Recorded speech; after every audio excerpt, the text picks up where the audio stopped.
इस दुनिया में अगर रहना है तो रखना अपने आप को संभाल के, क्योंकि बेचने वाले तो हवा भी बेच देते हैं गुब्बारे में डाल के।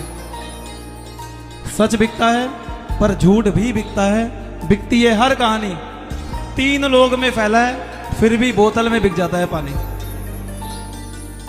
कभी फूलों की तरह मत जीना, जिस दिन खिलोगे टूट जाओगे। जीना ही है तो पत्थर की तरह जियो, जिस दिन तराशे गए फिर तुम भी भगवान कहलाओगे। चांद भाई धुपखेड़ गांव के ग्राम अधिकारी थे। ये गांव औरंगाबाद जिले के पैठन तालुक में औरंगाबाद से अजंता जाने वाली सड़क पर लगभग 15 किलोमीटर की दूरी पर है। बाबा इस भाग्यशाली मुसलमान को इसका कारण बनाकर शिरडी में स्थायी रूप से निवास करने आए। अपने गांव का ये संपन्न मुस्लिम पाटिल एक बार औरंगाबाद की यात्रा कर रहा था और उसकी घोड़ी बिजली हो गई। 2 महीने बीत गए और अभी तक घोड़ी का कोई पता नहीं चला। आखिरकार बड़ी निराशा के साथ वह अपनी वापसी यात्रा पर निकल पड़ा। औरंगाबाद से लगभग 4.5 किलोमीटर, लगभग 9 मील की दूरी तय करने के बाद उन्होंने एक युवा लड़के को देखा जो आम के पेड़ के नीचे बैठा था। फकीर के वेश में लड़के ने उसे बुलाया और चिलम पीने और आगे बढ़ने के लिए कहा। कफनी पहने, कंधे के नीचे सदका डंडा रखे वो फकीर चिलम पीने की तैयारी कर रहा था। ये देखकर कि चंद भाई अपने कंधे पर घोड़े की काठी ले जा रहे थे, उन्होंने पूछा, ये काठी किस लिए है?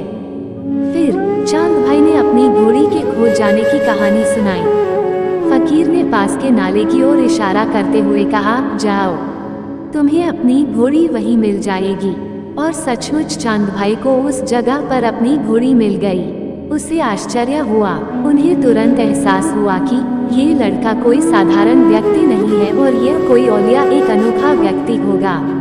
वह अपनी घोड़ी फकीर के पास ले आया। फकीर ने उसे अपने पास बैठने को कहा। फिर फकीर ने चिमटा उठाया, अपने हाथों से उसे जमीन में गाड़ दिया, जलता हुआ अंगारा निकाला और अपनी चिलम में रख लिया। जब उन्हें पता चला कि छपी चिलम को ढकने के लिए आवश्यक कपड़े का एक टुकड़ा बनाने के लिए पानी की आवश्यकता है, तो उन्होंने अपना सटका जमीन पर पटक दिया और पानी बाहर निकाला। उसने छपाई को पानी में गीला किया, उसमें से अतिरिक्त पानी निचोड़ा और चिलम के चारों ओर लपेट दिया। उन्होंने जलती हुई चिलम पी और चांद भाई को दी। ये सब देखकर चांद भाई भड़क गए। पाटिल को स्वाभाविक रूप से लगा कि उन्हें इस फकीर को अपने घर आशीर्वाद देने के लिए ले जाना चाहिए। चांद भाई के आग्रह पर फकीर उस दिन या अगले दिन उनके घर गया। वे कुछ समय तक वहां रुके और चांद भाई के रिश्तेदार की बारात के साथ एक बार फिर शिरडी गए।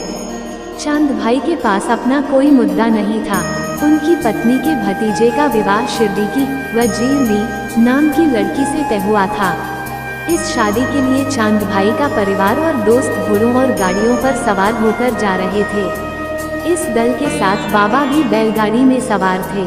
इस प्रकार साईं बाबा वर्ष 1872 में बारात के साथ शिरडी आए। संदर्भ श्री बी नरसिम्हा स्वामी जी द्वारा लिखित साईं बाबा का जीवन।